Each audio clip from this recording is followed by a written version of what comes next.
gentlemen, what the world has been waiting for, what the world needs now, the one, the only, amazing, original Johnny Blaze. Often imitated, but never duplicated. Here's Johnny. Ladies and gentlemen, I'd like to welcome you all to the amazing original Johnny Blaze Show. It's always great to be here as I blaze right in with my karate kick.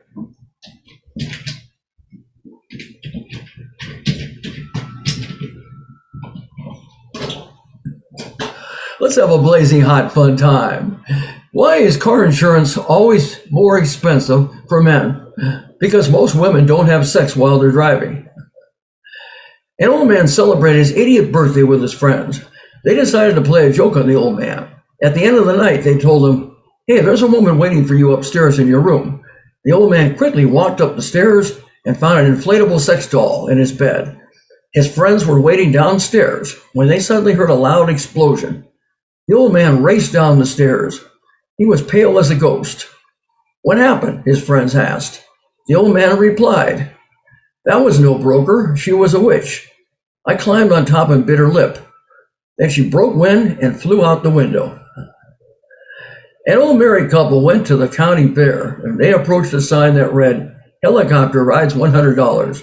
The husband said, "Wow, I've never been on one of these before. We can't afford that." His wife replied. The helicopter pilot overheard them and walked up to the old couple. He said, "I couldn't help but overhear you two. I'll tell you what, if you promise not to say anything, I'll give you both a ride for free." The old couple agreed and climbed aboard. The pilot took them on a wild ride above the fairgrounds. When it was all over, the pilot landed the copter and the old man stepped out. The pilot said, "Hey, what happened to your wife?" The old man replied, "She fell out the window and landed on the Ferris wheel." But if $100 is $100. We have a blazing hot fun show with a special guest. He is a singer, a songwriter, and an all-around entertainer. Please give a big warm welcome and say hello to Digney Fignus. There you are. Hey, Digney, I'm glad you made it. It's the amazing Richard Johnny Blaze Show. Welcome to the show. How are you doing there? I'm doing pretty well. How are you doing? Real good, thanks, Digney. I like that name, Digney. It's almost like dignified, like. Yeah, there's actually a beer named after Digney. Yeah, there's a Digney beer out there. Did you say beer? Oh, I didn't know that. How about that? I didn't know it either, but yeah, all of a sudden, all things Digney come my way now. That's fantastic. I like that. That's a winner. Anyway, how did you get started in entertainment, Digney? And where are you from? Give me a rundown. Tell me the Digney Fignus story. Okay, sure. I grew up in Lexington, Massachusetts, and the birthplace of American liberty. And I got my start in music in the local choir at the Congregational Church, where my mom was a Sunday school teacher. Oh, that's great. Yeah. Wow. So you started in. I started out as a soprano. As a soprano, really? Yeah. I think I was only maybe eight or 10 years old when I started in the choir. Oh. And then up through my teenage years, I went from soprano down to alto. And when I became a tenor, they kicked me out. So. Okay. Well, there's nothing wrong with that. No, then I picked up the guitar, and that's when all the trouble started. Really? Yeah. Are you self-taught? Did you teach yourself the guitar, or did you take lessons? Pretty much, yeah. I mean, I've taken some lessons from. I took some jazz lessons, but nothing really took. I'm pretty much a street musician. That's. What about voice? Did you take voice lessons also, or teach yourself? I did take voice lessons. I studied with an opera teacher in Boston, Sid Cullen. Yeah.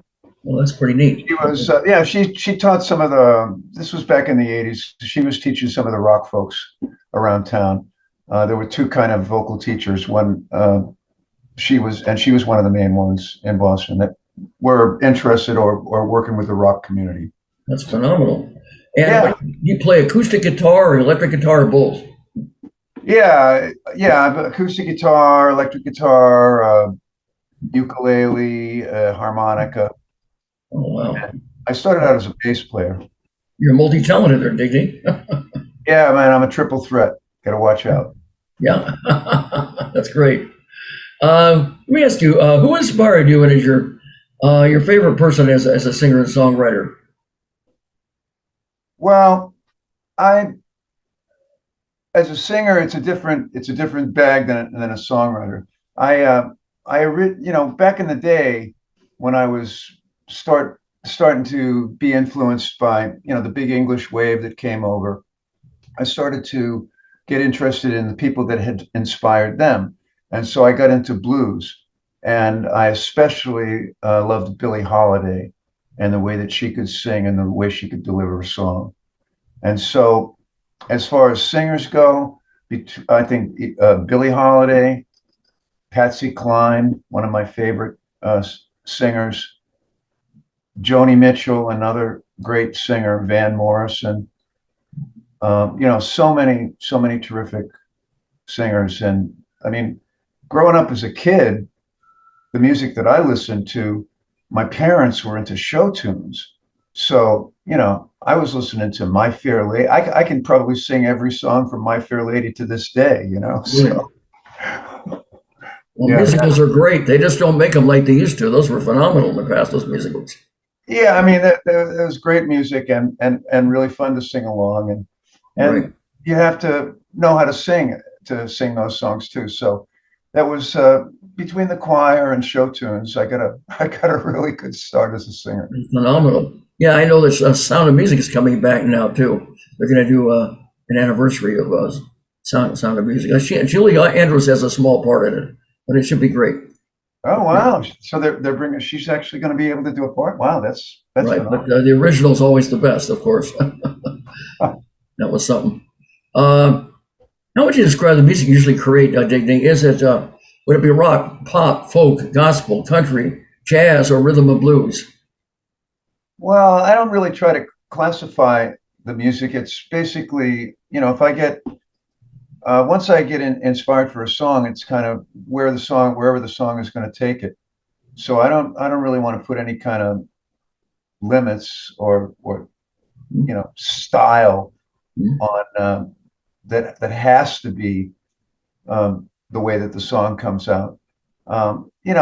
It's probably influenced more by the instruments that I'm writing the song with, and then the ideas that I have as far as what the arrangements are going to be, and the instruments that I have, the people that I'm working with, and the instruments that I have to work with that they're proficient with.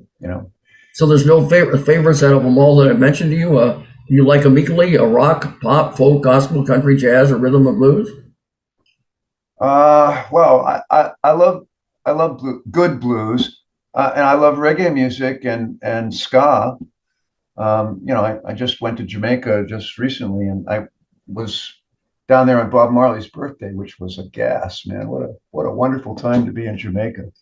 So yeah, I love if the music. I like a lot of different types of music. I've been inspired by Hank Williams is a songwriter. I got into country music. I didn't as a When I first started to play rock, I really kind of discounted a lot of other types of music. I was kind of a snob, Mm. and, but the more I got into other musicians and the influences that they had, it really, I tried to open up a little bit and explore other styles. So, great country singers, great country writers, great folk writers. If there's something that appeals to me, I'm interested in it. And a lot of the songs. Well, one of the big inspirations recently, or not so recently, but for the last few CDs was I was working up in the with the American Folk Festival, and I ran into a drummer up there, a guy named Dave Maddox, who played with everybody you can imagine. He was Fairport Convention drummer, Jethro Tull, He's from England, so he's a big time session player over in England. Played with everybody, Paul McCartney, you name it. Has terrific stories. And I didn't know when I was at the folk festival. I liked the way he played, and I didn't have a clue who he was. And I had a bunch of songs that were kind of ready to go into the studio. So I said, "Hey man, you ever done any recording?" And the guy's got a recording list as long as both my arms and legs put together. But I didn't know who he was. And he said, yeah, mate. Every once in a while I do some recording. So I said, great, man, give me your number. I'm gonna send you some demos and maybe you'll come and record with me. And then when I got home from the festival, I looked him up and I was like, are you kidding me? This guy's I'll never be able to afford him, first of all, and he's never going to be interested in working with me. But he listened to the songs, he got back to me, and he says, yeah, sure, let's go. And so I ended up doing 3 CDs with him. Wow. It was phenomenal. Yeah, I mean, and he's a wonderful, wonderful guy, terrific sense of humor, one of the best drummers in the world, and amazing in the studio, just so easy to work with, and we got a lot of good product out of it. So That's what you call the luck. Good, great timing. His name was Dave Matthews. Is that what you said? Dave Maddox. Oh, Dave Maddox. Maddox. Dave Maddox. Okay. Mattacks. Yeah. Yeah, Fairport Convention, Jethro Tull. He's been on probably 100, maybe more hit records. So that's phenomenal. Congratulations on that. yeah, well, it was just dumb luck and not knowing any better not to ask. Sometimes the best things is to just, you never know until you ask. I mean, That's right. Like remember Tom Hanks said in the movie Forrest Gump, life is like a box of chocolates. You never quite know what you're going to get. And hopefully it's something sweet. So yeah, I mean it's crazy, and the same thing happened just recently. Out of the first kind of big hit that I had was The Girl with the Curious Hand, and that was an MTV. It won the MTV Basement Tapes. And excuse me, what was that? The Girl with the Curious Hand. With the curious hand. Okay. Yeah, The Girl with the Curious Hand, and the video was done by a guy that had just gotten out of the Fellini School and was hanging out at Synchro Sound, which was the Cars studio. And we kind of all, that was kind of we all kind of knew one another, and we're all on the scene. So he did this video that won the Basement Tapes. And since that time, he's been out in LA doing movies and all kinds of work out there. So I'm thinking, I've got a new single coming out, American Rose, which everybody, all the reviewers have said is very cinematic. And so we've been trying to figure out how to put together a video for it. And with the kind of, to do it with real people and real sets and scripts and the whole crew and everything, it would have been probably $100,000 project, completely out of my budget anyways. But I called Luis up out of the, just because I'm crazy, and I figured, what the hell? It would be a wonderful story if he could actually come in and do this video. It would be sort of a real full circle. And, and once again, thinking that this was never going to happen because I'll never be able to afford him. So I sent him the song, and a couple of days later, he writes me back. He says, yeah, let's do it. I think this would be great. I think we can do it all in AI, and it will be reasonably budgeted, and I can probably have it for you in a couple of weeks. So it's like, yeah. Boy, you hit the jackpot, Digney. You really did. Yeah, so it's like it's sometimes when you get a hunch and go against your instincts and follow through on it. I think it's because it's kind of worked out for me sometimes. Yeah, that worked out from what you're telling me. That's phenomenal. Boy, Yeah. that's blazing hot and awesome. Yeah. Yeah, there's something to be said for dumb luck. Yeah. Do you have a favorite song that stands out at all? Do you have a favorite song that From the recent CD or from all of the stuff? Everything that you've ever done, or even recent, or everything you've done. Any favorite song? Well, it's kind of hard. It's like trying to pick out your favorite kid. You know, some of I do enjoy. We do have a lot of fun playing them out live, and so you know, some of the songs like from the recent CD, "She's Good Looking" is a lot of fun to play live. That's kind of a straight up blues song. Another one from one of my we do "Trouble in the Levee." That's another real fun song that gets the audience going. And there's another one from my Talk of the Town CD called "No Worry for the Berry." That's a lot of fun live too. And then and one of my favorites is, well, of course, "The Emperor Wears No Clothes." That's been recently one of my favorites, and we Really? had a real fun video that we did with that too. How did you go about creating "The Emperor Wears No Clothes"? How did you go about creating that? That sounds kind of unique. Well, that song was I was I was messing around with kind of a klezmer kind of feel on the guitar, you know, like got this kind of What's a klezmer? What is that exactly? klezmer. It's Jewish music, Oh, really? Eastern European Oh, okay. klezmer. So I was just messing around with the kind of going back and forth between this A minor, kind of going back and forth between that, Oh, and really? and then that's kind of like I'm thinking, well, I'm just thinking kind of Russian, and it's like I can hear the dancers, and it's like, hey, hey, hey, hey, hey, hey, hey, hey, hey, and so from that it was like, okay, this is interesting. It's kind of Russian, and then I remembered an old fairy tale that my grandmother told me when I was a little kid. I think is it Hans Christian Andersen maybe, but it's called "The Emperor Wears No Clothes," and it's about this story about an emperor who is very self uh, absorbed, and he is conned by a tailor who is commissioned to make him clothing, and the clothing is supposed to be so pure that only the pure of heart can actually see it. So it's a special type of clothes that only the pure of heart can see. Oh, really? Yes. Um, so now he goes parading around with these, and of course nobody is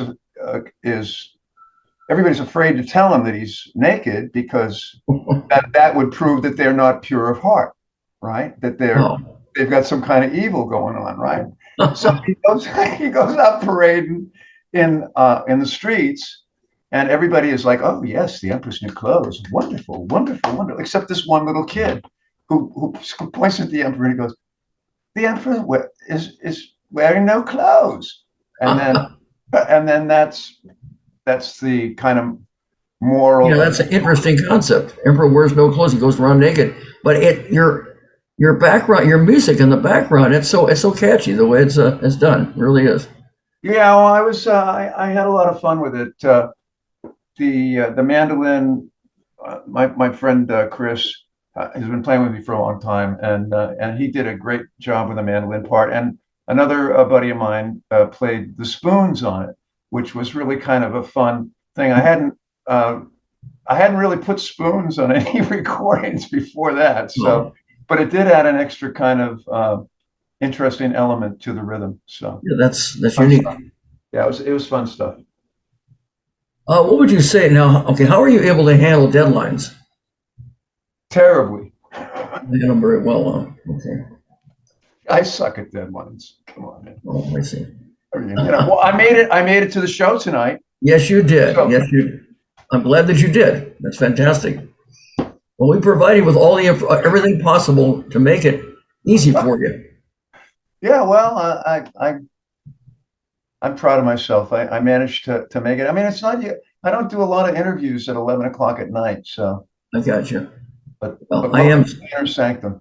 I'm happy that you made it. I really am. We go a lot to prepare for these shows, and we want to make people do the best we I feel can. underdressed though, brother. I feel like I should have a little tie or something going on here. Well, you're as long as you're comfortable, that's what counts. I'm pretty comfortable. I see Bill in the background. What's going on? He's in some kind of car or something. Oh, my producer? Oh, he's out at a restaurant. He's out at but he's able to do this at the same time at a restaurant. Yeah. Clever. Okay. I think he's a Cheesecake So Factory. where are you guys based out of? We're based, my friend is in Sherman Oaks and I'm in Northridge, California, the San Fernando Valley. California, cool. Yeah. You're I'm on Cape Cod. Cape Cod in Boston? Oh, Yeah, Massachusetts. Yeah. Boston, Mass. Okay, you're Eastern time, right? Yeah. Boston, Massachusetts. I've never been there, but I'm sure it's what a neat place. Yeah.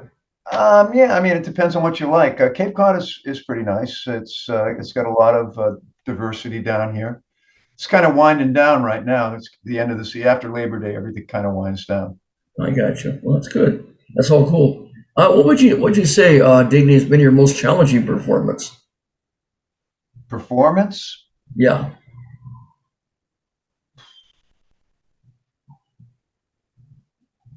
Well, not. I mean, recently. I mean, I've done a lot of shows, so not much phases me these days. But back in the days, there's been some crazy stuff that's happened. I remember we had to stop a show once because basically a riot broke out in the club. That was pretty challenging. Riot broke out of your club. Oh, wow, that's challenging. Yeah, probably one of my most challenging ones though was really early on, and this was one of the first gigs we ever got, and it was really a mismatch. We were playing a lot of power pop from English bands like Cream and doing Jimi Hendrix stuff and all this crazy stuff, and we'd gotten hired for an Italian wedding. I don't know how this happened, but we showed up, we started playing the gig, and of course everybody hated us. we were completely the wrong band for this. Didn't know any of the wedding songs or anything, like come out with Tales of Brave Ulysses and White Room and all these crazy songs. And so they got bored with us. They told us to shut up. And so they start playing this game where they lined up like girl and boy, and they put it was like a grapefruit between their neck, between their chin and their shoulder. And they pass it back and forth between the guys and the girls. That's the game. You got to pass the grapefruit without using your hands. You got to pass it back and forth. So, wow, fun game. Got out of hand really quickly. The guys started. They couldn't really do it. So it got out of hand. The pineapples started flying around the room. Wow. And not the pineapples, the grapefruits. And grapefruits, huh? Oh. Yeah, and then at one point, one hit me right in the face. Oh. and I was a little upset that had happened, and so I thought that I should get an apology.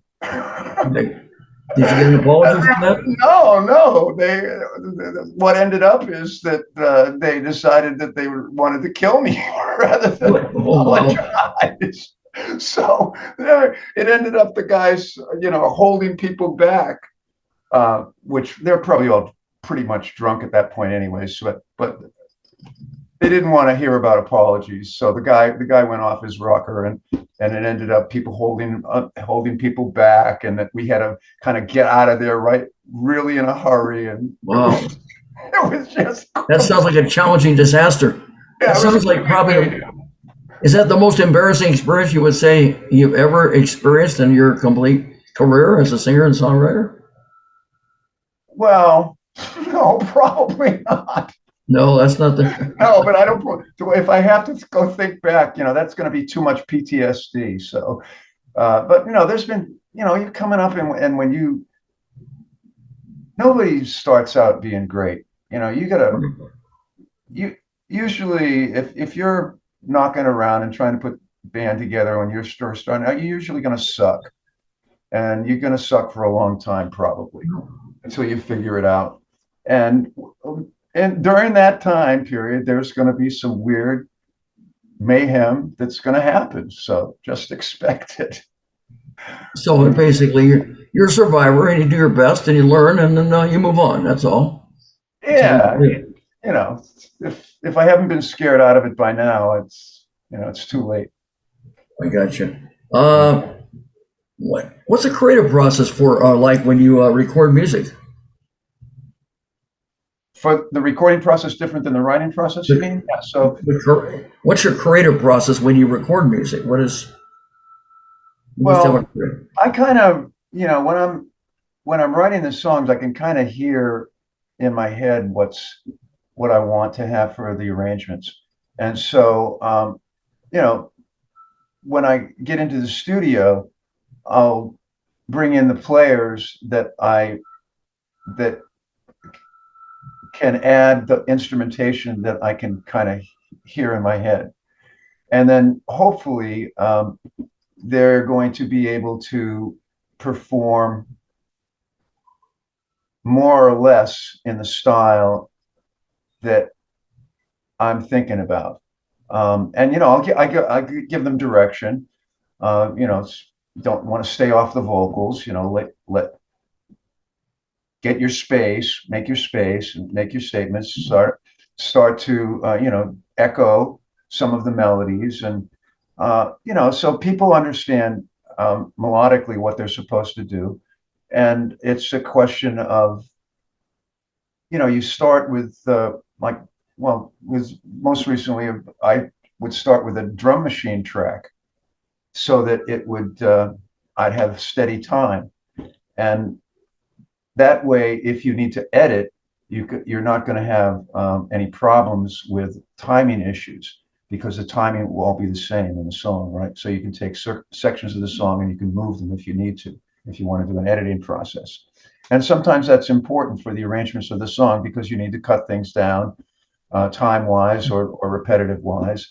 And sometimes when you get into the studio and you can hear that, hey, yeah, this song needs to be shortened. Maybe we should take this section out, maybe, and tighten it up a little bit. And so, those are kind of decisions that you can make once the song starts to be developed. And as you bring individual players in and they perform, you kind of massage those performances. And it usually, if you don't have something that's a cohesive or a live take necessarily, you're not going for a live take, you're going to do a number of different takes, and then you'll be able to cherry pick from those particular takes, and that's in the mixing process. So it's you start out really simple with just maybe basically a time track, a guitar, and a vocal, and that you get that right, and you edit that to the right arrangement. If you need to make any adjustments like that, and then you start to build things in. You bring in vocal So harmonies. apparently it takes practice. Then it's Yeah, I mean, like it's right. got to bring it in segments, and you have to know when to bring certain things in to build. I see. I got you. Now, what's your process for dealing with performance anxiety? I'm sure you probably get that before you get ready to perform. You probably get that. Not so much these days. Mhm. Like, uh, yeah, performance anxiety. Suck it up, baby.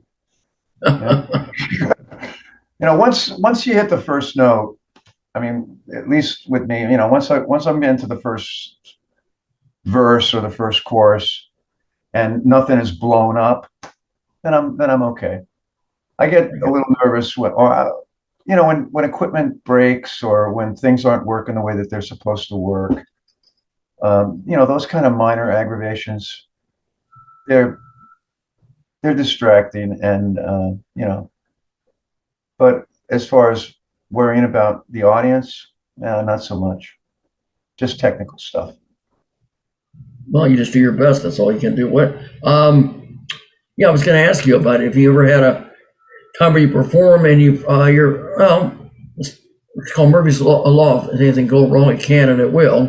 You forget the lyrics of the song, or maybe a guitar string broke. Has that ever happened? And if that does, how do you handle it? What are you talking about? It happens all the time. Sure, yeah.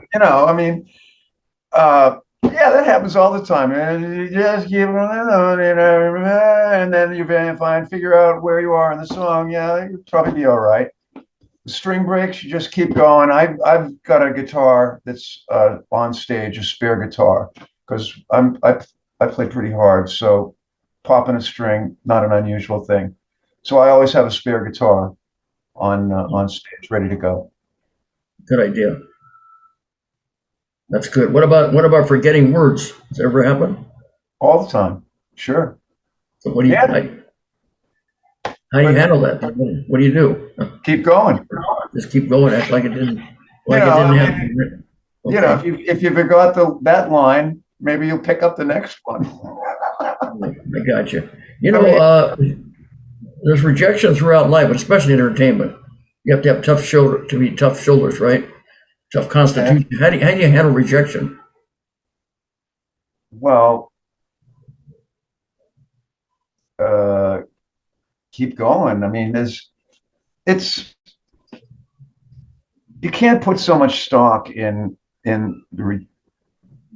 not only in the rejections that you're getting, but in the praise that you're getting, because you got to really, if you're satisfied with yourself and you're happy with the work that you put in and the way that the music is coming out, and you're satisfied with that, then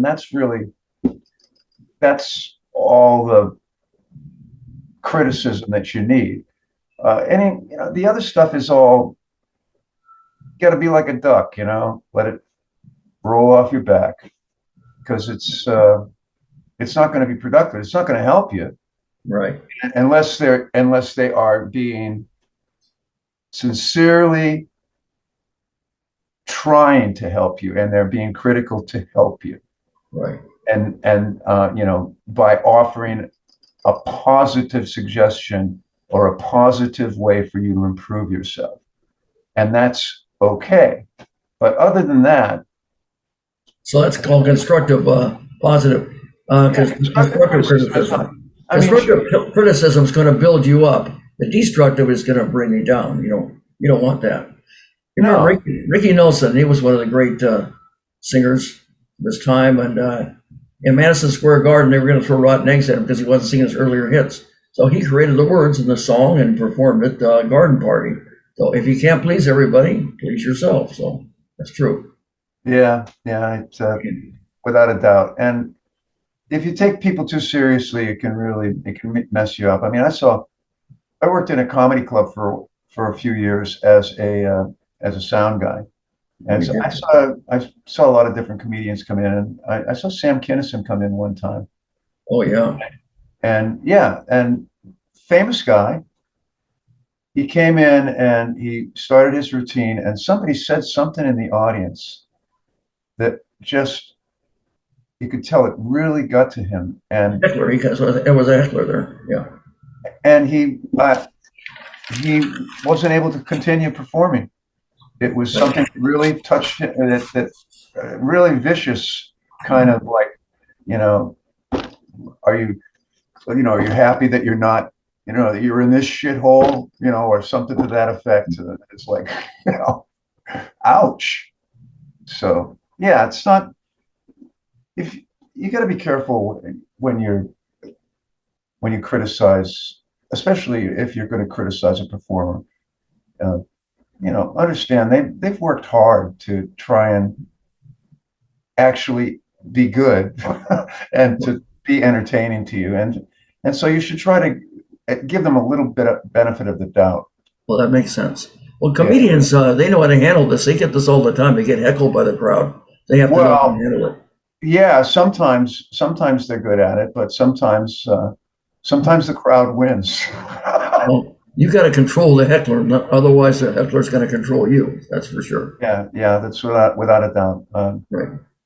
What would you say is your best and most memorable performance you've ever had, and what about it stands out? And also, of course, your worst performance, besides the one that you mentioned earlier, you want to forget. That's forgettable. Well, yeah. So we got a lot of them we want to forget. One of my most fun ones was opening up for Dr. John up at the in Lowell at a big outdoor kind of event, and the place was totally packed. We got Before we did the stage, there was a line out like 20 people long at my merch table picking up merchandise. And we just had such a wonderful time, and meeting Dr. John, one of my kind of early heroes, and getting to open up for him was really that was very special. So you opened up for Dr. John? Yeah, that was fun. That must have been a very fun experience. How many people would you say were at that show? Oh, probably about 1,000 people, I'm guessing. Yeah. And by the way, what's your most people you've had in your performances, and what's your least amount of people that you've had? And do you prefer the larger or the smaller? Or does it make a difference of a crowds? Well, I mean, it's obvious. It depends if the crowd's into you or not. I mean, if you're going to play in for 5,000 people that are looking at their phones and, talking to one another and are just annoyed that you're making noise up there, no, that's not going to be fun. If you're playing for 20 people that are completely into you and dancing and throwing their hands up in the air, and that's great. That's the best. I mean, you don't need a lot of people to be enthusiastic about you to enjoy performing. If you get to one person and you change that person's attitude, you lift them up a little bit, then that's, you served your purpose as a performer. That must be very rewarding then. Can you remember how many are the most people that you've ever had in your career, and also the least amount? Or well, the crowd? I did. I mean, it wasn't really for me, but I performed at the Hatch Shell once, and that was it was to do a Guinness World's Record of a continuous playing of Dirty Water, the standout song. So they got like 1,000 Boston musicians to come up and play in the Hatch Shell to continuously run that song for hours and hours. And I think that must have been fun. Yeah, it was fun. There was a lot of people there. I don't know. There's probably maybe 5,000 people out there in the crowd. But it was fun backstage, hanging out in the Hatch Shell. That was the least amount. Were the least amount 20 people, or what was the least amount? The least amount? Are you kidding me? What are you talking? Maybe 5 or 10 people. 5 or 10. Yeah, I see. Okay. Come on, man. Okay. Now, you mentioned before about when you were found embarrassing. Is there any other performance that was the worst? It was so bad that you'd want to forget it, even though you still can remember it. Yeah, there was one. I remember I was playing. We had a trio that I had another guitar player, and a Berkeley guy from Georgia that played banjo and guitar as well. So, and I was the bass player in the band. And we played a lot of, kind of Eagles and Crosby, Stills and Nash and all that kind of stuff. And we got called up to New Hampshire to do this gig at this little club out of the way. And it was the night before deer hunting season happened. And I don't know if you remember, you've seen the Blues Brothers show, right?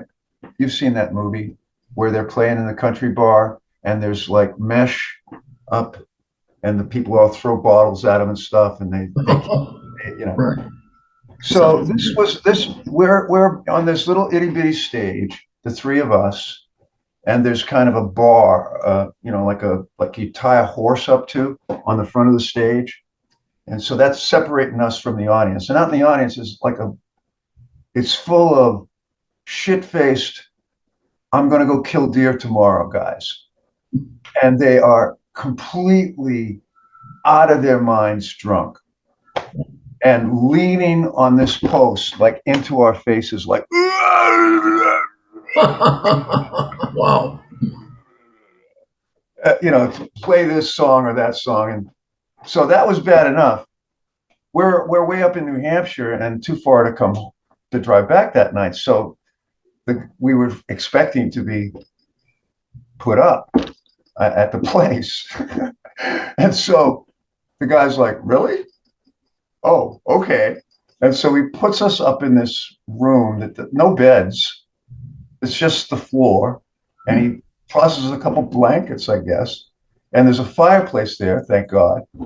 And so we can keep warm. And we had no food. We ended up stealing potatoes from the kitchen and cooking over this fire. Oh, wow.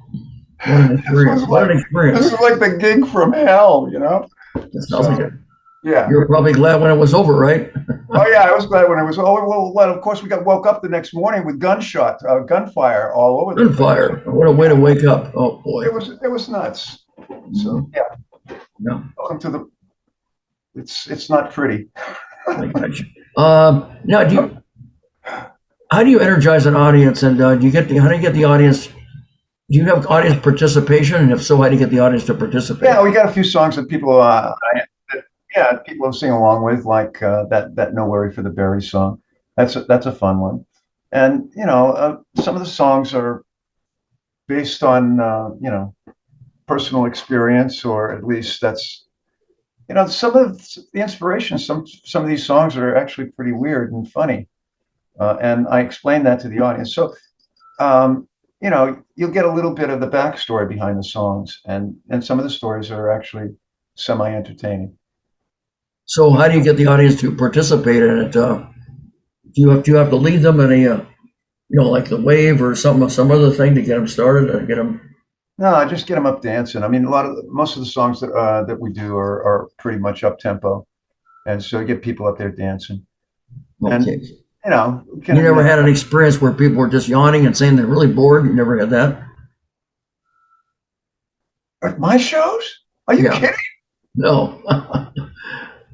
Yeah, I mean, of course. I mean, people get bored sometimes, but with the original music, it's you know, they haven't heard it before, so that's one thing that, you know, it's a little bit more interesting than the normal kind of static that they would be used to hearing.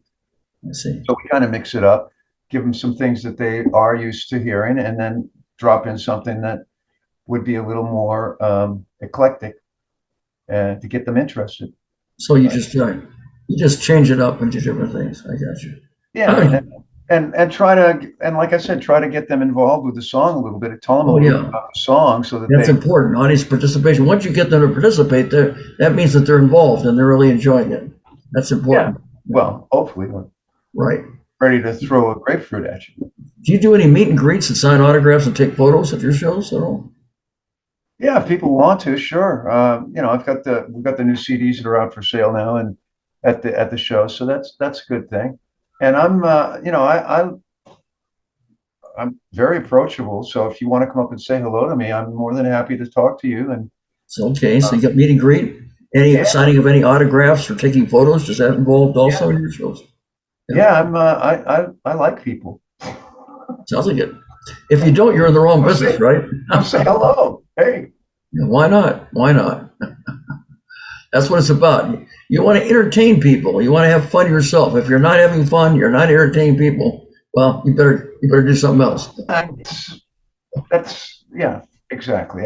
I'm an entertainer, I guess, was what you come down to. I got you. Yeah, it sounds like it. You're definitely an entertainer. Very entertaining. Now, Have you ever have you taken any tours at all? If you have, describe the tours you're taking. What is your favorite venue and where have you traveled? Well, not so much. I've been pretty much hanging around the Cape. I kind of like it. I have supported a book tour.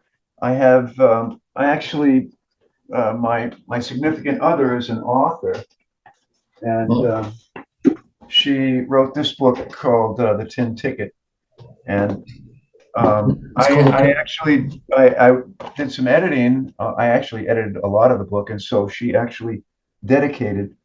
I got a little dedication. It's called a tin ticket. Tin Ticket, yeah, the Tin How Ticket. about that? Yeah. Oh, So I have toured Australia, New Zealand, Ireland, Iceland, and yeah, that's it. okay, a little everything. With the Have book. you ever entered any music competitions or festivals? And if so, did you win any awards or prizes? Yeah, I won a bunch of songwriting awards up in the New England Songwriting Awards. Number of blues song categories. Actually, a couple of, I think 2 or 3 songs on the new CD are all won songwriting awards or finalists in songwriting awards in New England on the New England Songwriting Association. Well, that So must make you feel fantastic when you get that. yeah, that's good. I've had a few placed in movies and put on TV too, so that's good. Those are nice pennies from heaven.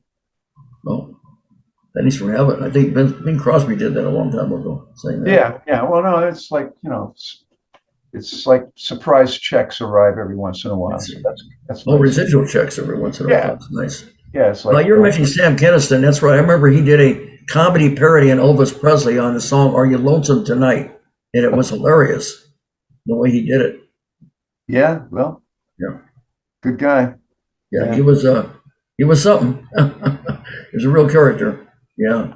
Have you ever met or worked with any celebrities, and if so, describe your experiences? Well, I got to work with Vicki Sue Robinson, which was really kind of fun. When we were recording with the Columbia, Vicki Sue Robinson, the disco queen, Turn the Beat Around. Oh, okay. Yeah, yeah, she was phenomenal in the studio, just absolutely amazing. How did you meet her? The guy that was where I was working with Leroy Radcliffe at the time. He's a Boston guy. He was with the Modern Lovers Mm, and also Robin Lane and the Chartbusters. wow. And he had produced Andy Pratt, one of his records, and so we got him to work on the Columbia records with us, and he knew Vicky and brought her up into the studio. Oh, so And he knew Vicky, and then you met Vicky through him, right? yeah, I met Vicky through him, That's really and neat.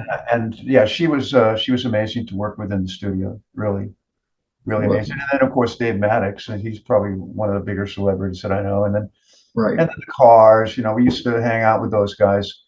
And Peter Dayton, I had managed him, and we did a record. Rick Ocasek produced the record with Peter's record, and so yeah, we knew all those guys back in the day. And then and some of the guys from Joe Perry, I met him a few times, and because the guys from Aerosmith, they hang out in Boston too. Oh, So wow. Aerosmith, huh? yeah, and the Steven guys from Tyler's Boston. group. That's right, Steven Tyler's group. Well, yeah, and the guys from Boston too. They used to be in the same rehearsal space that was down that the Cars were in. I mean, that was an amazing place. Yeah, Mm, yeah, wow. a lot of great bands were all in the same place at the same time. Tell me any television, radio, or theater or podcast that you've had performed on, and if so, which stands out are your favorite shows that you've done? Favorite shows that I've done. Television, radio, Oh yeah, theater, or we podcast. had a lot of fun. We went on Channel 25 in Boston. It's Fox 25, and we did a really fun segment in the morning. We played No Worry for the Berry. That was fun.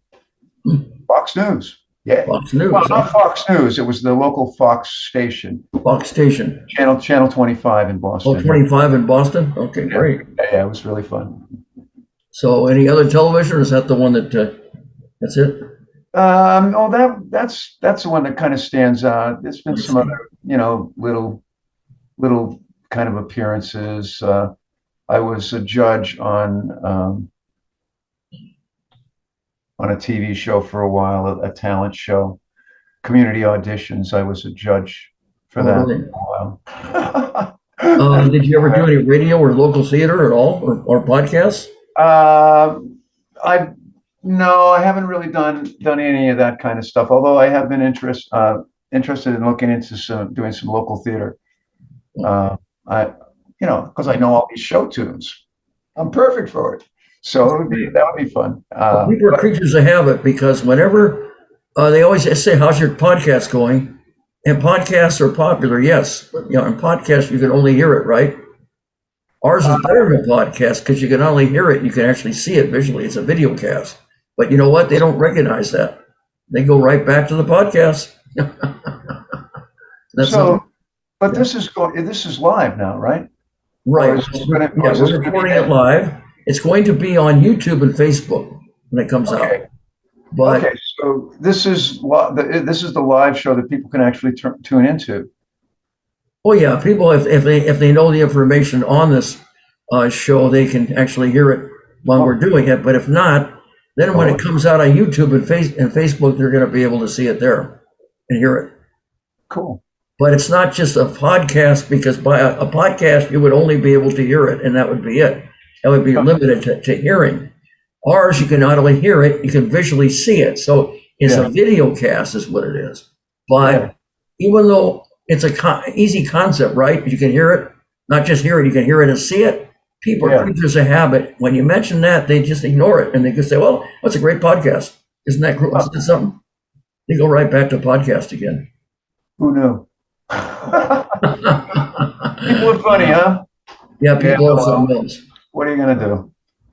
Well, I'm having fun, so I hope you're enjoying it. I'm enjoying it. Digney, I am. You're quite a guest. I'm really glad I had you on. I still have you on.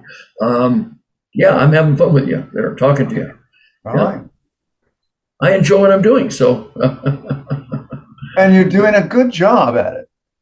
Well, thank you. Thank you very much. You are the amazing Johnny Blaze, right? That's right. The original amazing Johnny Blaze. That's correct. Is there another amazing Johnny Blaze out there? There's other Johnny Blazes, but I'm the original. When we're off the air after this, you'll hang in there, and I'll end up telling you. I'll tell you some more about the original Johnny Blaze. Oh yeah, I'll tell you more about it. Right. All right. Okay. But anyway, I was wondering, are you a solo artist, or do you have a band? And if you had a band, what is the name of the band, and what do they do? Where did you meet them, and how did you meet them? And I don't know. Are you just a solo artist, or do you have any bands? Well, I work with a band now. We've been doing most of our shows with the band, but I'm as far as touring goes, I'm thinking of going out and touring as a soloist, or maybe with one other person. And it'll be a little bit of a different type of show, because it'll be not so much of the rock and roll songs, and more some of the acoustic ballads and things that I've written over the years. Okay, what's the name of your band, and how did you meet them? And also, you tell me the names of the people that are in your band, and what instruments they play, and all that. Sure. Yeah, so it's me. It's the Digney Fignus band, and it's me, obviously, harmonica, guitar, and ukulele. And then I've got a guy that plays, Glenn Martell. He plays guitar, slide guitar, all kinds of guitars, electric guitar, slide guitar, and mandolin. And then a bass player, AJ Goigan, and nice Irish name, and then a drummer, Dave Dillon. So, the two, AJ and Glenn, also sing. They sing backup. So we've got 3 singers in the band and 7 instruments. 2 singers and 7 instruments. That's fantastic. And how did you go about meeting these people? These band members? Well, let's see. I moved down to Cape probably about 10 years ago, and from Boston, and I was a little concerned because I didn't, up in Boston, I knew the scene up there, I knew the clubs up there. There's a lot of musicians up there, a lot of people that are always coming in to Berkeley and the conservatory. So there's always a good mix of talent up there. I was a little concerned coming down to the Cape because, well, first of all, I didn't know anybody, and I didn't know what the club scene was like down here, how they were going to deal with original music. Um, so I was kind of flying blind, and went around to some of the clubs, bringing stuff around, meeting some of the musicians, and I met my drummer Dave, and at one of the jam sessions, and I was actually, yeah, I got up and I did. It was one of these things where I'd met one guy, and he was a bass player, and he knew Dave, the drummer, and so we went in and did some open mic thing where we just did a couple of songs. And the club owner came and says, you guys sounded really good. If you put a band together, I'll book you. So I was like, oh, okay. So put a band together, and some of the guys come down from Boston that I played with and recorded with, and that got things started. As time went along, the guys coming down from Boston to the Cape every week or twice a week or whatever, it got a little bit tedious for them. So I needed to find other local guys around here. Oh, But by that time, I knew enough people around here so that it was a little bit easier to kind of find the right pieces to put into the mix.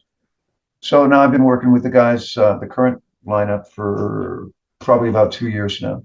so the current people then, how did you go about meeting them? Did you go in clubs, or did you advertise, or how did you meet the current ones?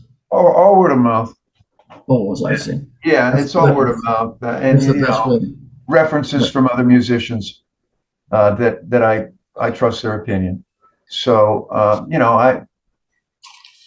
and then you go over and you meet people and see if their voices are going to work, and if they're going to be able to, first of all, be interested enough to learn all these original songs that they, not going to be able to play in any other cover band.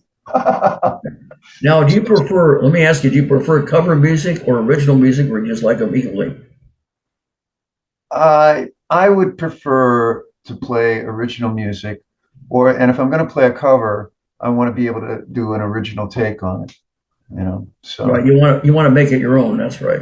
yeah, exactly. Like we do songs, an old song by Little Feat Willin', which is a really fun song, and if I'm going to do a cover, I want a song that I can really get into sing. So like Pretty Woman is a fun song. Yeah, Roy Orbison. Yeah. Yeah. So good stuff like that.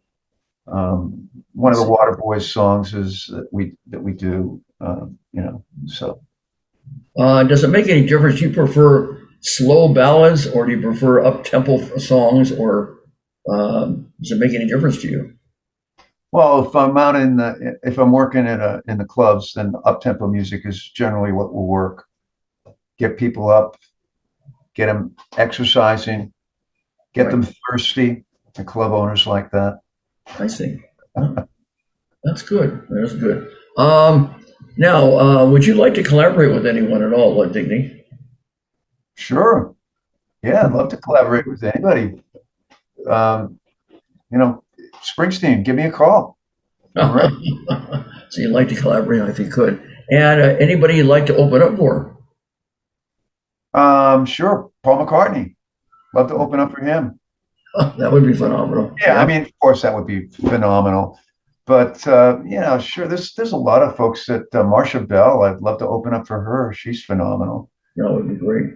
Now you're also a songwriter, and that takes a special talent. Not just anybody can do it. Is it music or words first, or words first and then music for you?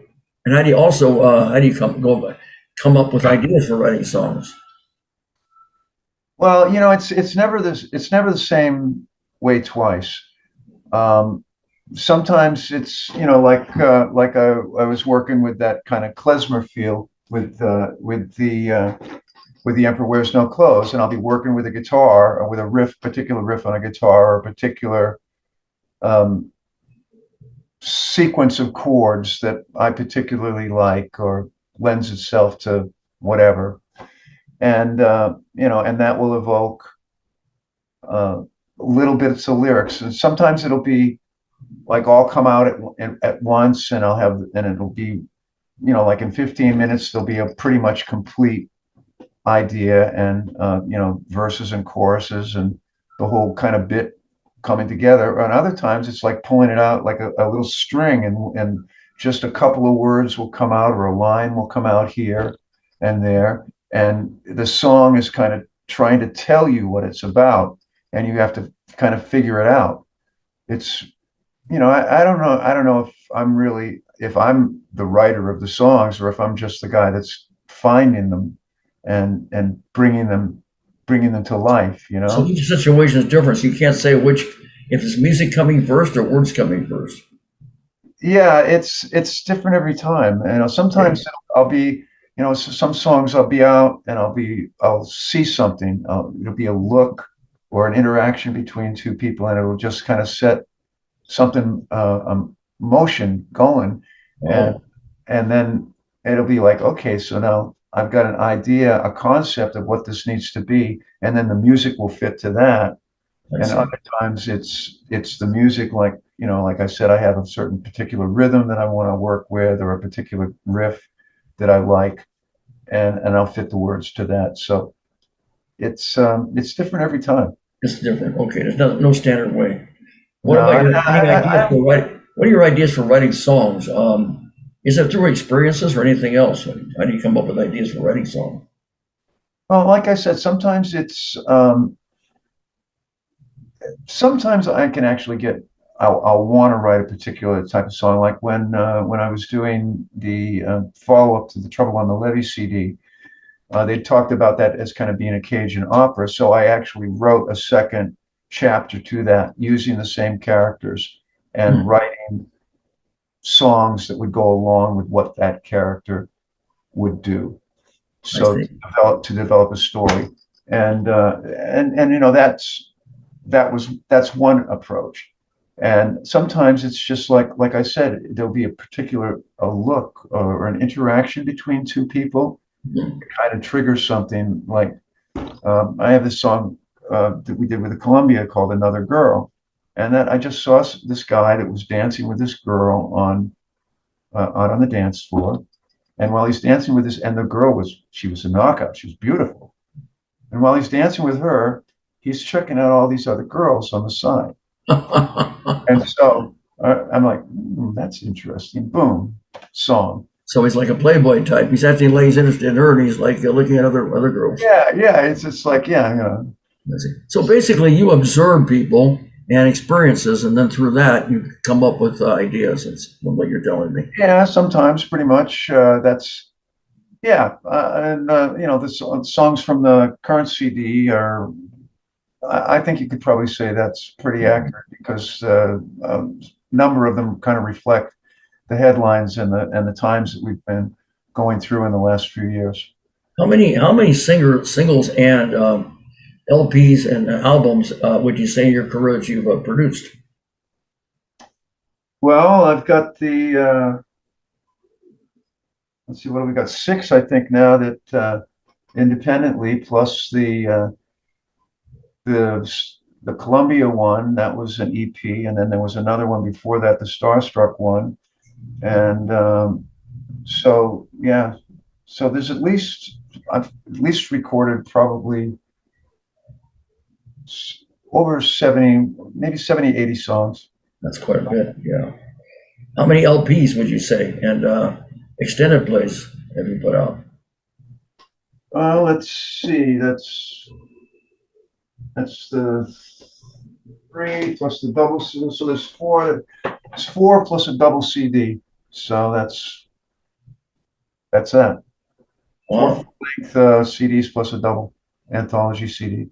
So That you have includes, 4 albums and a couple. Okay. yeah. Well, that would be what, 6 full. Oh, that would be 6 if you consider. Okay, gotcha. Did you ever enter any talent shows in your life, in your career at all?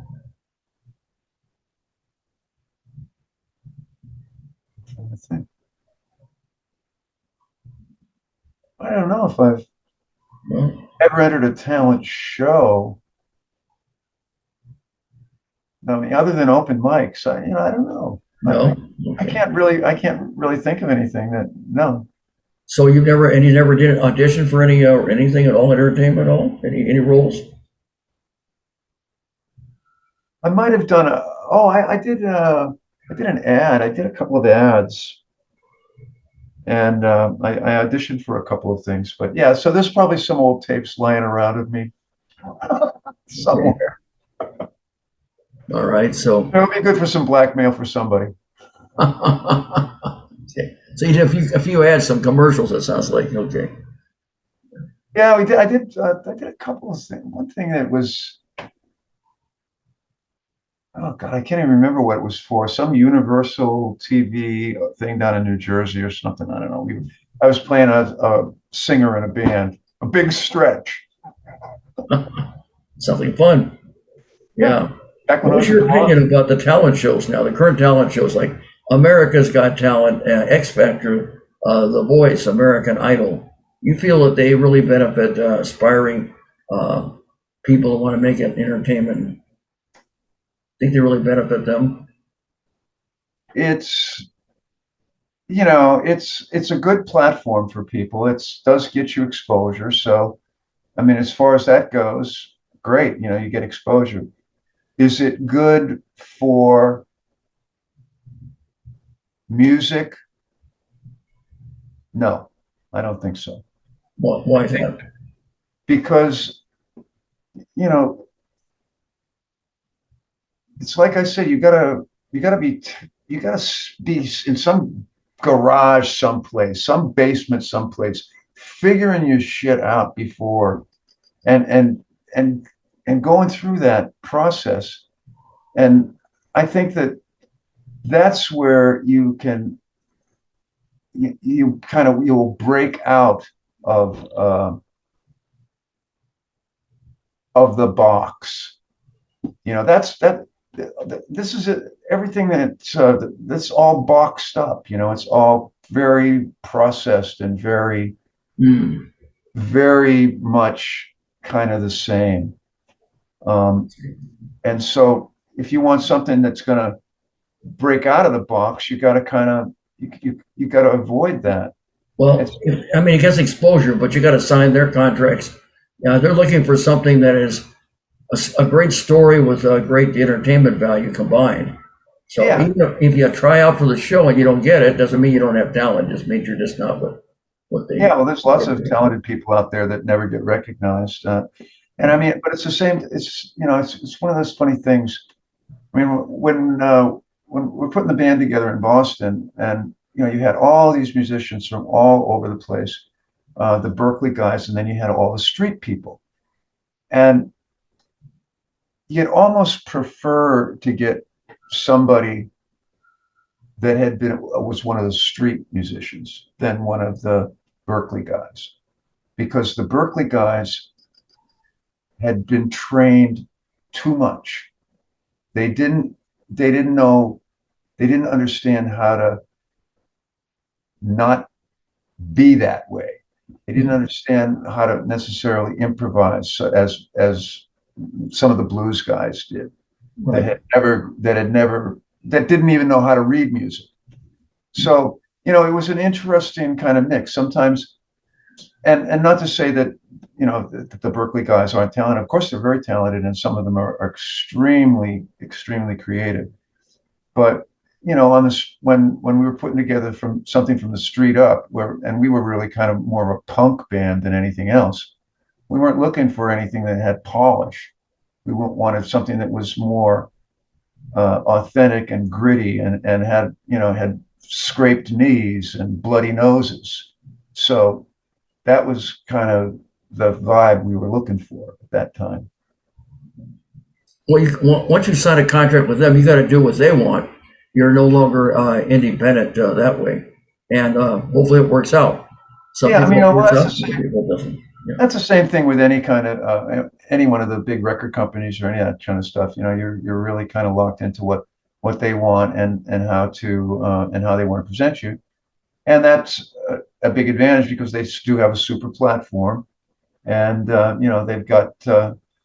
No. Although that's not as much these days as it used to be. So I think that they're really kind of losing a lot of their power right now because of independent shows just like this, and a lot of the independent music that is able to be produced outside of the record companies at this point.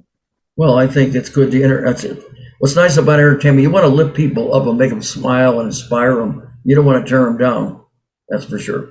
Simon Cowell, when he first started, boy, did he put people down. But he's more laid back now. He's changed, and very rarely, most of the time, it's pretty positive what he says. Very rarely does he say anything, pretty negative.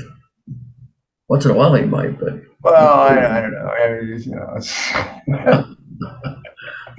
don't know if I'd want to have Simon on. Yeah. Be my personal critic, but I don't know. He might be a good producer. He probably is a very good producer, Oh actually. yeah, he's made it. He made it many times over. Oh yeah, he was rejected at the beginning, but he ended up going on doing his own thing and made it. That's for sure. Sometimes that's the way it works. I gotta give him credit. What's a typical day as a singer and songwriter then for you? Well, right now, because it's been, well, I don't know. Is there any typical days? I don't know.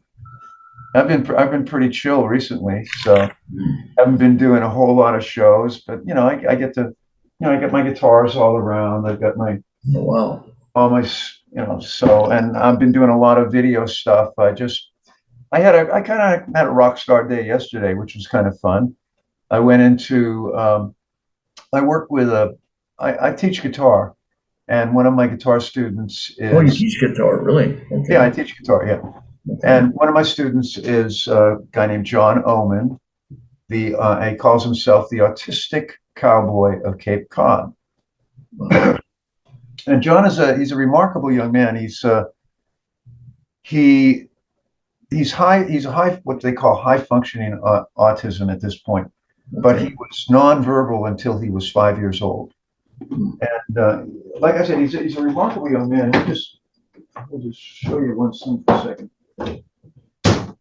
And I've been teaching him guitar for a few years now, and he has a penchant for writing songs. So I've been teaching him, songwriting and how to put together songs and stuff like that. And now he wrote a song called Autism Rides, and he wrote a book that goes along. He's an artist as well. He did all the illustrations in the book, and it's just a wonderful, wonderful piece of work.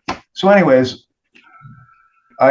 John has another song that he wrote called Take the Old Horse for a Ride. And the thing with John is that like I said, he was nonverbal until he was 5, and his father saw that I guess there was a game on the computer, kind of like the See and Say game, which was I don't know if you remember that when it came out in the 70s. It was like a little thing, you'd pull it and it would go around and it would point to an animal, and then it would have the sound of the animal. Pretty neat. Yeah. Yeah. And so there was the similar thing on the computer, and I guess John, his father noticed that John would get attracted to the horses. He was like, he'd see the pictures of the horse and he would respond to it. So his father started taking him around to see horses and riding, and it opened John up. And he ended up he drives. He's graduated high school. He went to college. He got a degree in college. Like I said, he's a high functioning autism, and an artist, an author, and a songwriter. And so we took this song that he wrote called Take the Old Horse for a Ride. And we went into the studio, recorded it. It came out pretty well. And so yesterday, it was only yesterday. It seems like a long time ago, but it was only yesterday. Went into the studio, at the media center to record a video for it. So I had the whole crew. We had the band. We all dressed up like cowboys. I was channeling my inner cowboy. It was awesome. Wow. We shot a video in the afternoon for John's song, and then went out that night and we played at the nightclub. So it was a real That's, fun day.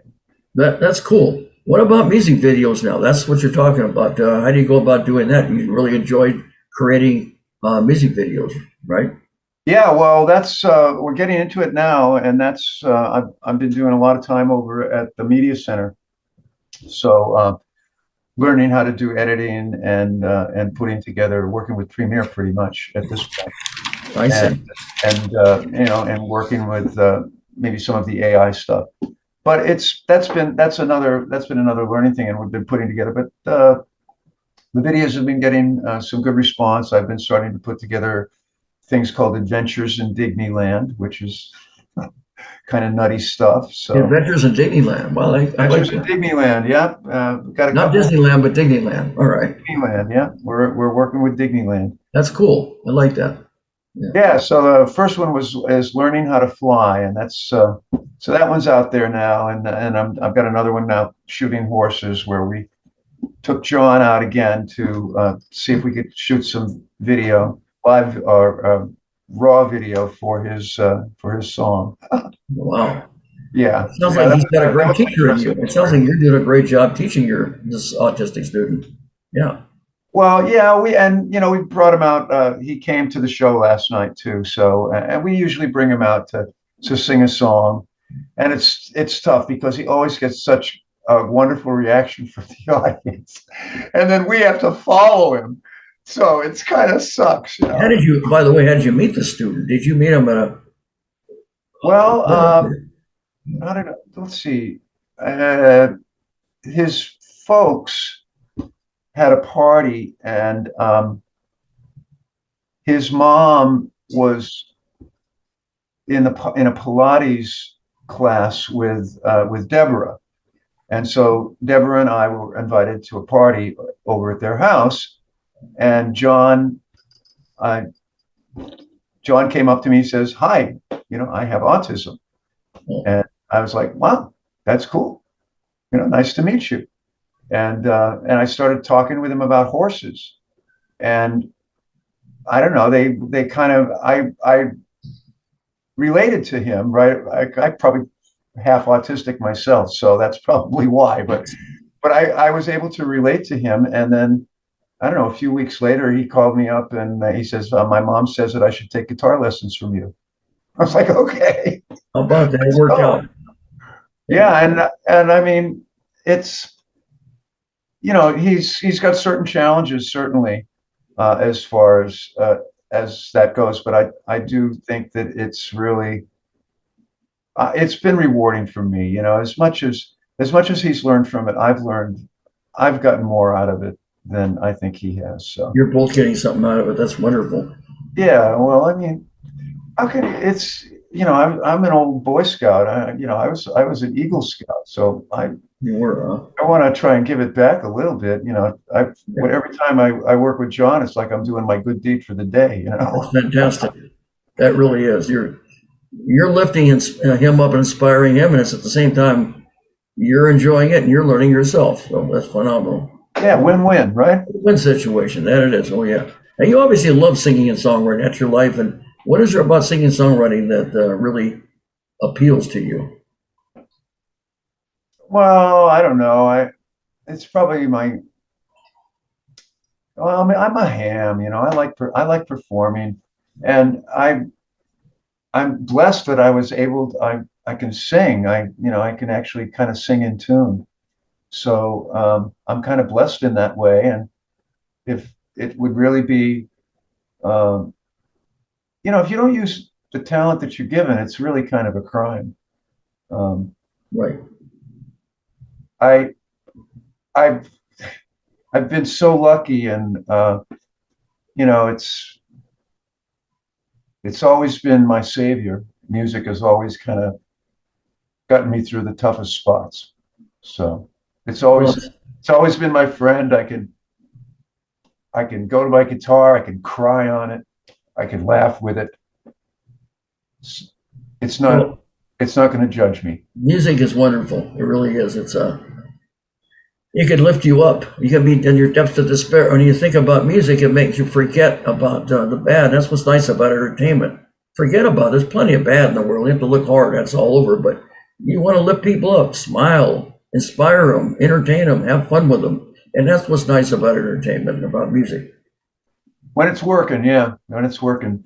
That's right. There you go. I want to give a shout out to Michael Stover, though. Michael Sure. Stover, how did you go about meeting Michael? He's great. I've had quite a few shows from him.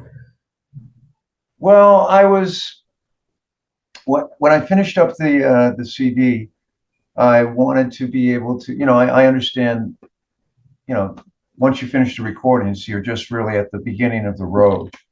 So I wanted to be able to promote this properly. I thought it was a good product.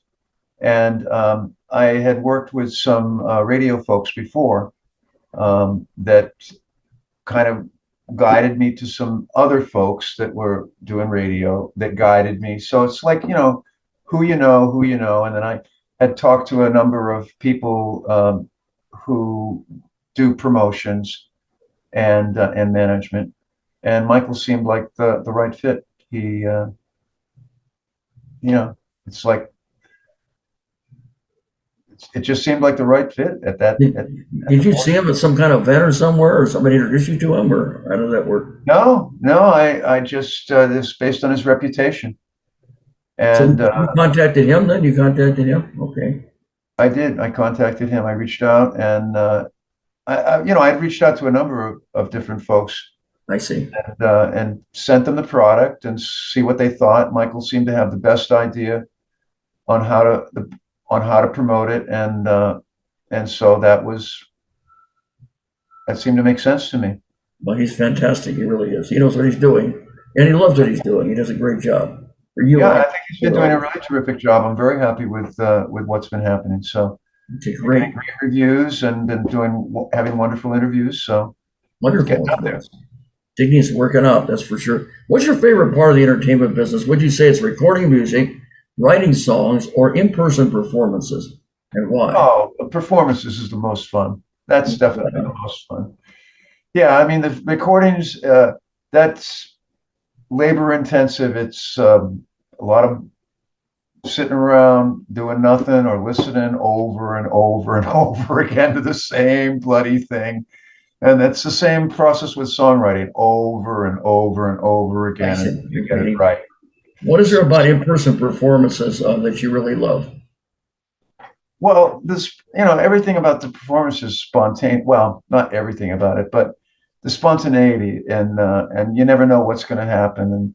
And being able to put a smile on somebody's face or seeing people out on the dance floor that know all the words to your songs and they're singing along with them. Be a great, happy, and great, wonderful, fulfilling feeling for you. I mean, it always puts a smile on your face. You can't help it.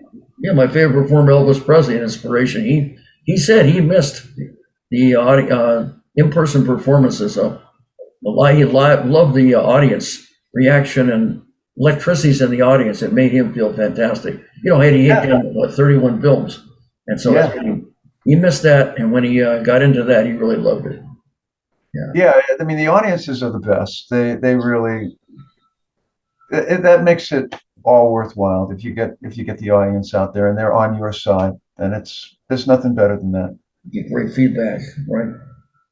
Clapping, applauding, cheering. Oh yeah, singing your song, singing along. Yeah. I mean, that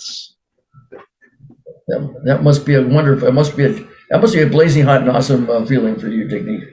It's it makes you feel good. It's okay. What can I say? It's a selfish feeling, but I like it. I understand. That's fantastic. It really is. If you had to do anything over again now, Digney Fignus, in your life and your career, would you do anything differently?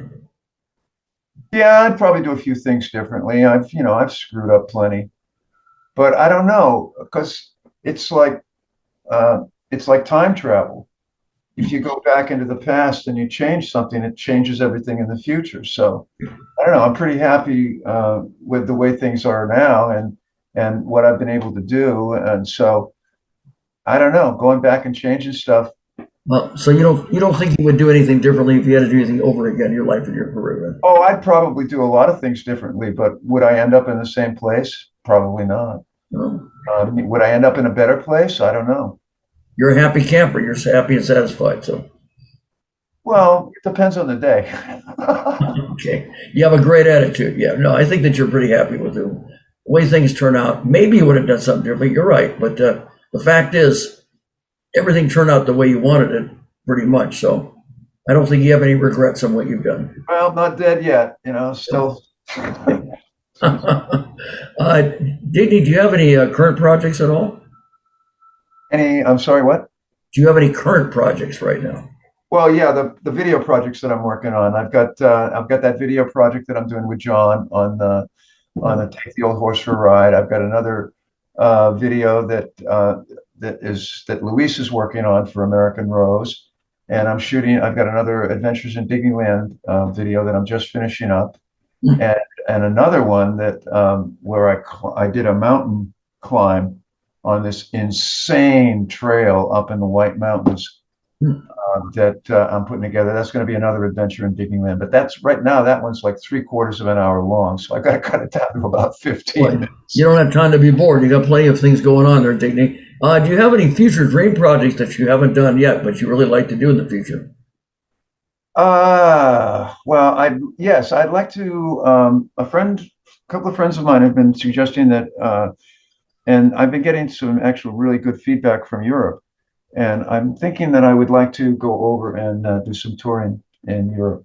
I've been getting some pretty good feedback from the UK and also from Italy. And I don't know, some of the reviews I can't even read because they're in foreign languages, but some of the Spanish reviews, and I don't know if they're from Spain or where they're from, but I've been getting a lot of good reviews, and I'm still. So you want to do a future tour in Yeah, I'd like to go over. I'd like to go over and do some touring in England and Ireland. In England, Ireland? Okay. I have a friend over in Galway that I might be contacting. So it'd be England and Ireland, not Italy, right? England and Ireland. Well, it depends. If I've got to get I've got to get an agent to be able to help me out with that. So I got you. Okay, great. That's something to look forward to then. Yeah. Let me ask you. My passport's up to date. That's right. How can people find out more about you? Tell me the links: entertainment website, Facebook page, YouTube channel, Instagram, Spotify, IMDb.com page, and also LinkedIn page. Tell me all the links so people can find you. Yeah, well, I've got a couple of Facebook pages at Digney Fignus, and then I've got Digney.com, Digney.com. That's my web page. I've got a YouTube channel. I think it's Figtone is the name of the channel, and that's got some videos up there. And but if you go to my website, that will get you to the YouTube channel. So you just go there, and that'll be fine. What about Instagram, Spotify, IMDb.com page, and LinkedIn? There's a ton of stuff out on Spotify. I'm not sure exactly how that stuff works, but there's a whole bunch of links that are playing Spotify stuff that's playing my stuff. So I don't have my own personal one, and I don't know. I guess you can set that up. I'm kind of a Luddite. I'm not really hip on all the cool current stuff. People should listen to your music. They should support you, and they should buy your your music and support you. That's for sure. Yes, they should. I am all in for that. I got you. Okay. Well, now, Digney Fignus, here's a time people I think have all been waiting for. It's very anticipating and exciting. It's now showtime. Ladies and gentlemen, the Amazing Richard Johnny Blaze Show. We're going to blaze forward and present the original vocal stylings of this artist, Digney Fignus. Okay? And so, the very first one is called The Emperor Wears No Clothes. It's like he's naked. Okay. Here it comes. Okay. And have an amazing and wonderful time listening to The Emperor Wears No Clothes, ladies and gentlemen.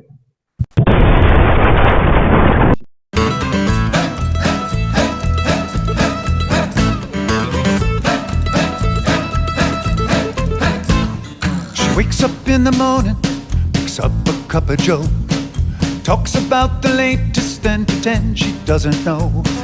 Boasts of some grand fashion, then watches it implode. It's just another day at work, a fix, a fake, a fold. Wishes she could dress it up, but still it's gonna show.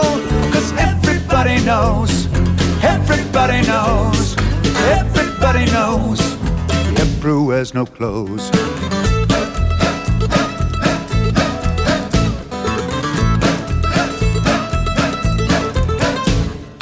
Sometimes you get lucky, sometimes things go bad. When times are rough, you know it's good to have a comrade. Sometimes when you're rushing, it's better to go slow. Get the proletariat, accept and yet to know.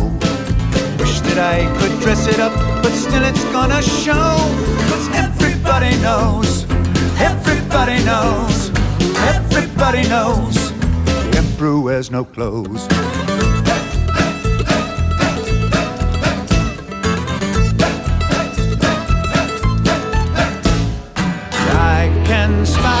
With my own eye, there's rockets rising up into the sky.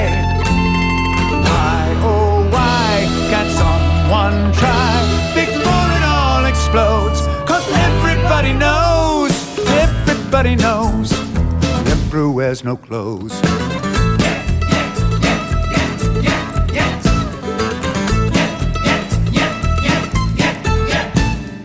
Once upon a time, wasn't really long ago, I can still remember a place I used to know, where real was real and I could feel there was somewhere to go. Now it's out of fashion and double speaks in vogue. Wish that I could dress it up, but still it's gonna show. 'Cause everybody knows, everybody knows, everybody knows the emperor wears no clothes. Everybody knows, everybody knows, everybody knows the emperor wears no clothes. Everybody knows the emperor wears no clothes. Everybody knows the emperor wears no clothes.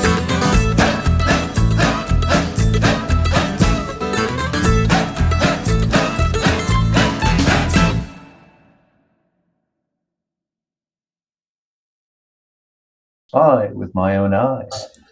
Yes, bravo, bravo. Yes, Emperor wears no clothes, very naked. What a catchy tune. I love it. That's very, very good, Digney. Yeah, it's fun video with that too. Love it. I can see you had fun with it, that's for sure. We have one more, ladies and gentlemen, for entertainment delight. And it's called Tell Me, not Tell Me You Hate Me, but Tell Me You Love Me. Oh, okay. Have a blazing hot fun time. Digney Fignus, Tell Me You Love Me. All right.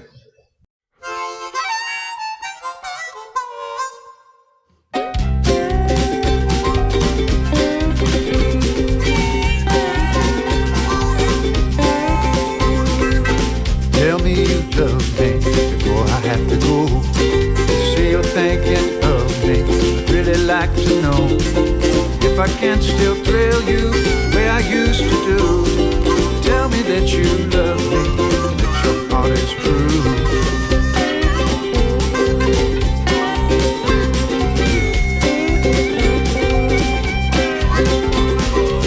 Tell me you love me till the end of time. See you're thinking of me nearly all the time. Tell me that you will still hold me the night through. Tell me that you love me the way you used to do.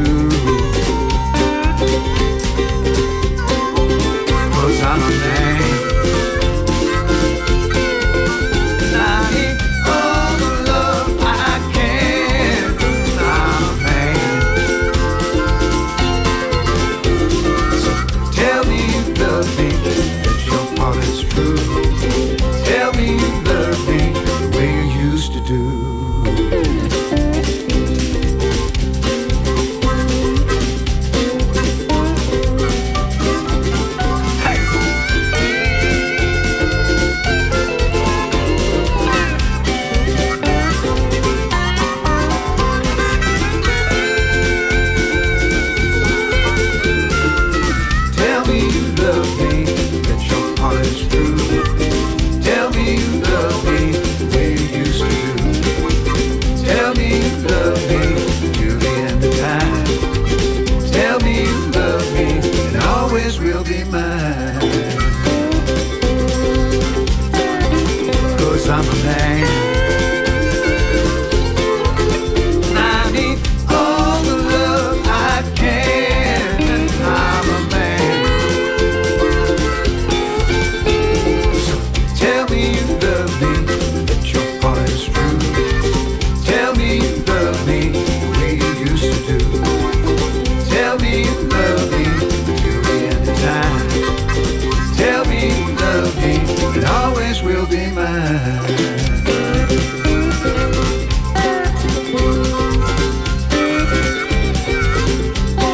Yours will be mine.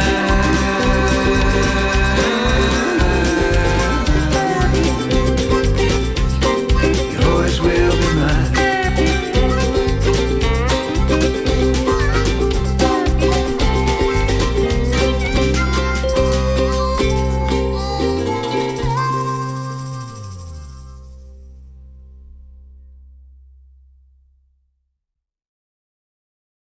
Yes, bravo, bravo. Tell me, Yeah, that was one that I wrote on ukulele.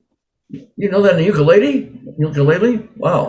Yeah, I wrote that one on the ukulele. Fun Really? song. Love it. Hey. Yeah. Love it. On the ukulele. Boy, you Yeah, have so many, ukulele was like the guitar, capoed on the 5th fret. So you have so many talents, Digney Fignus.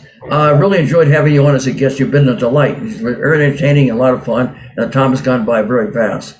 thank you, brother. I appreciate being on with the amazing original Johnny Blaze. Hey, as I get ready to close up and wrap up the show, ladies and gentlemen, I always say to all my fans and friends, always keep a smile on your face and a song in your heart. And until next time, happy trails and blaze out.